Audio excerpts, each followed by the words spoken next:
Hello friends, कैसे हैं आप लोग। मेरे इस चैनल में आपका बहुत बहुत स्वागत है और आज हम पढ़ेंगे राजस्थानी शैली। ठीक है, तो चलिए स्टार्ट करते हैं।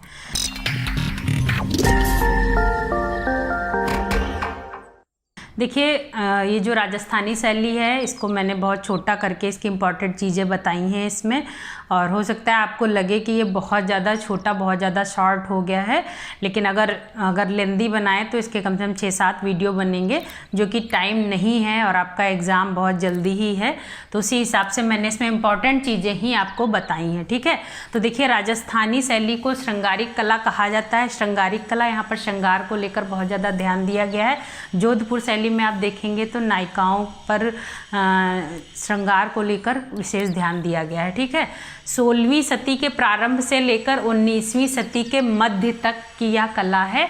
और देखिए, 1570 के करीब यहाँ के कुछ भागों में मुगलिया प्रभाव दिखने लगा था, और उसके बाद 17वीं सदी से लेकर करीब करीब पूरे राजस्थान में राजस्थानी शैलियों में मुग़ल प्रभाव स्पष्ट रूप से नज़र आने लगा था। और अगर इसका चरमोत्कर्ष काल कहें तो 17वीं सदी ईस्वी से करीब 18वीं सदी ईस्वी तक का इसका जो है चरमोत्कर्ष काल है। तो देखिए, राजस्थानी शैली को 4 भागों में बांटा गया है। बहुत इंपॉर्टेंट है। कौन से? मेवाड़, मारवाड़, हाड़ौती और ढूंढार, ये इसकी प्रमुख शैलियाँ हैं और इसके अंतर्गत इसकी उप शैलियाँ हैं। देखिए, एग्जाम में पूछ लेते हैं। 4 प्रमुख इसकी शैलियाँ जो है मेवाड़, मारवाड़, हाड़ौती और ढूंढार। और मेवाड़ के अंतर्गत आती है उदयपुर, नाथद्वारा और देवगढ़।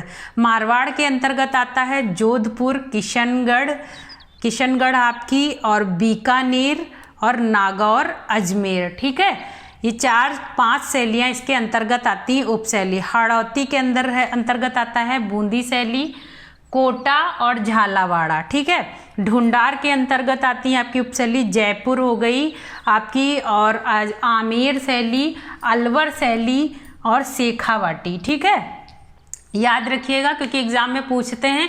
उदयपुर किसके अंतर्गत है? तो आपकी मेवाड़ के अंतर्गत है, या नाथद्वारा तो मेवाड़ के अंतर्गत है। ठीक है, इस तरीके से ये पूछा जाता है। देखिए, जो इसके अंतर्गत है मेवाड़ शैली, उसके अंतर्गत है उदयपुर। तो ये किस लिए प्रसिद्ध है? कपड़े, पटचित्रों के लिए यह प्रसिद्ध है। नाथद्वारा पिछवई चित्रों के लिए प्रसिद्ध है। इसमें कृष्ण जी के चित्र, इनके बाल गोपाल गोपियों के साथ और भी जो इनकी रासलीलाएं उन पर आधारित यहाँ पर चित्र बनते हैं। ठीक है, उसके बाद है देवगढ़। उसके बाद आपकी है मारवाड़ शैली, जिसमें जोधपुर है, किशनगढ़ है। तो जोधपुर में मीराबाई का जन्म हुआ था, ये याद रखिएगा। उसके बाद किशनगढ़ आपकी जो बहुत प्रसिद्ध यहाँ पर शैली है, उपशैली मारवाड़ की, जिसके राजा थे सावंत सिंह, जिनका उपनाम था नागरीदास। ठीक है, और यहाँ का जो प्रमुख चित्रकार था वो निहाल चंद था, जिसने बनी ठनी चित्र बनाया था। बनी ठनी बहुत प्रसिद्ध चित्र है, आपको पता भी होगा। और ये बनी ठनी जो है, इसको कृपाल सिंह शेखावत ने जो है भारतीय मोनालिसा के नाम से भी पुकारा जाता है इसे, और कहा था कृपाल सिंह शेखावत ने। और कृपाल सिंह शेखावत ने भारत सरकार के कहने पर इसका चित्र बनाया था डाक टिकटों के लिए। ठीक है, याद रखिएगा। और ये जो कृपाल सिंह शेखावत हैं, ये ब्लू पॉटरी के लिए जाने जाते हैं। ठीक, इतना हो गया आपका। उसके बाद है बीकानेर, राजस्थान की प्रांतीय मुगल शैली कही जाती है, और सबसे ज़्यादा मुस्लिम कलाकार यहीं पर हैं बीकानेर में। कौन कौन है? अली रजा, हसन रजा, रुकनुद्दीन। और यहाँ के अंतिम चित्रकार हैं लूफे। ठीक है, भारतीय थे, ये भारत के थे लूफे, याद रखिएगा। लूफे का भी नाम पूछा जाता है। बीकानेर के अंतिम चित्रकार कौन थे? हाड़ौती के अंतर्गत है बूंदी। संपूर्ण 12 मासा चित्रण यहाँ पर हुआ है। 12 मासा यानी आपके जो ऋतुएं होती हैं, जो महीने होते हैं साल के, उन पर चित्रण होता है 12 मासा में। ठीक है, तो बूंदी शैली में पूर्ण 12 मासा का चित्रण हुआ है। उसके बाद आपकी कोटा उपशैली है, जहाँ पर सर्वाधिक शिकार चित्रण हुआ है। ठीक है, पूछा जाता है सर्वाधिक शिकार चित्रण कहाँ पर हुआ है, तो कोटा शैली में हुआ। उसके बाद आपका झालावाड़ा हो गया। आमेर, यहाँ पर कोणदार ये आपकी हाड़ौती में बूंदी हो गई, कोटा हो गया और झालावाड़ा हो गया। ठीक है, उसके बाद है आपकी ढूंढार शैली, इसके अंतर्गत जयपुर शैली है। यहाँ पर वनस्थली विद्यापीठ है। ठीक है, विद्यालय और इस शैली में सर्वाधिक मुगलिया प्रभाव देखा गया है और यहाँ पर हरे रंग का प्रयोग ज़्यादा हुआ है, ठीक है, जयपुर शैली में। और यहाँ ये ब्लू पॉटरी का केंद्र है जिसके कलाकार हैं कृपाल सिंह शेखावत, ठीक है।